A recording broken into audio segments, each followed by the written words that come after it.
Hello and welcome to the Chop Shop. My name is Dion Tucker. In this video, we're going to talk about how to get a great sound on the trombone.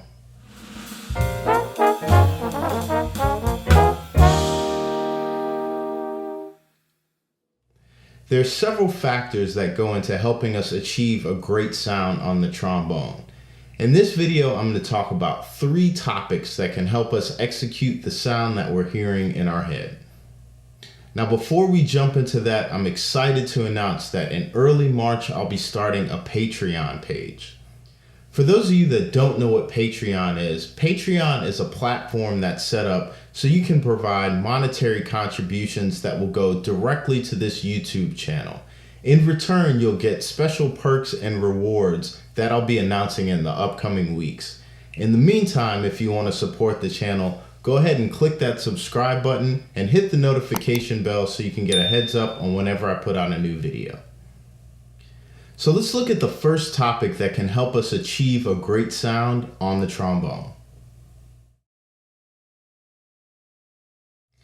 Breathing and blowing are probably among the most discussed topics when it comes to playing the trombone or brass playing in general. Let's look at what role these functions play on helping us achieve a great sound. Let's start with breathing. Oftentimes as trombone players, we're told to fill up with as much air as we can. Now, I think there's a few things that we should look at before we take that big active inhalation. I think what's important to understand as trombonists and brass players is that once we relax our diaphragm, we automatically fill up with air. Since we're already full of air, we have to ask ourselves, do we need any more air on top of that to play the music that's in front of us? The blowing, or as I like to say, the releasing of the air, is what's required for us to be able to create a sound on the trombone or any brass instrument.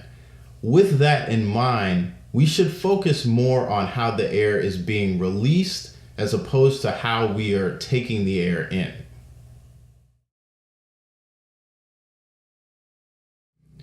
So let's look at how we can stay out of our own way when we're trying to achieve the best sound possible on our instruments. There's several things mentally and physically that can get in the way and cause interference when we're trying to get a great sound. Let's look at what some of those things are and how we can overcome them.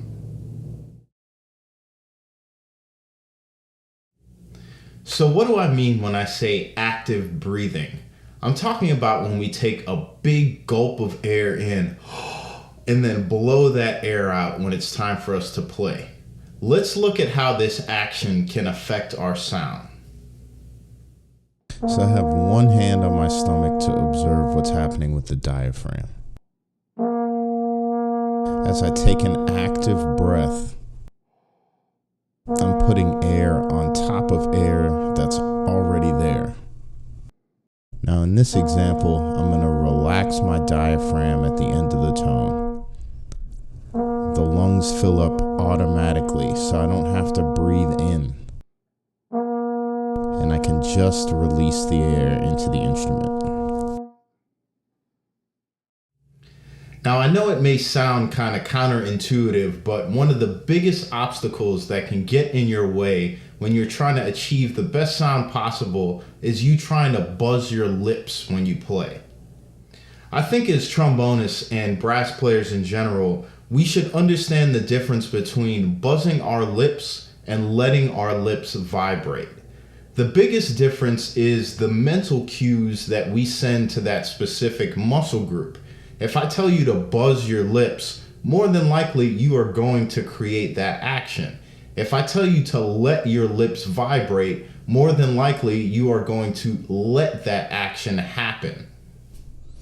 So in this example, I used the embouchure visualizer to show what it looks like inside the mouthpiece when I'm trying to buzz my lips.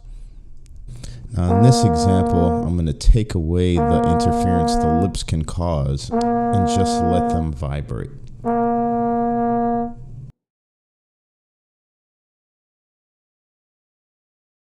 The most important thing we don't want getting in our way when we're trying to achieve a great sound is our brain. A lot of times as brass players, we're taught to rely on what's called muscle memory.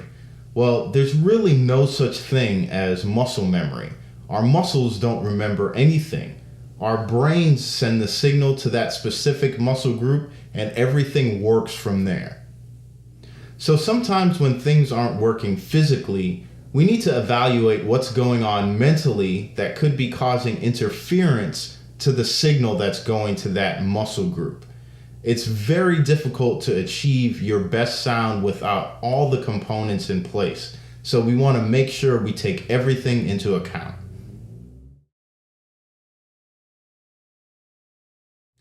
The last topic I want to cover regarding getting a great sound is creating resonance in the horn. Understanding this concept can be the difference between you having a good sound or having an exceptional sound. Now, resonance can be achieved by several of the tips that I gave you earlier in this video, but one of the key points that I want you to remember is that the sound of your instrument is what's coming out of the bell. So don't focus too much on what you're doing in the mouthpiece. Keep your focus on what the sound is out at the bell. And most importantly, make sure there's as little mental interference as possible. Remember, the brain is feeding the signal to the muscle groups. So if something isn't working right, stop and check in with where you are mentally. These are just a few tips that can help guide you along the way to achieving the best sound possible on the trombone. I've used several of these throughout the years and it's definitely helped me out. Hopefully it'll have the same effect on you.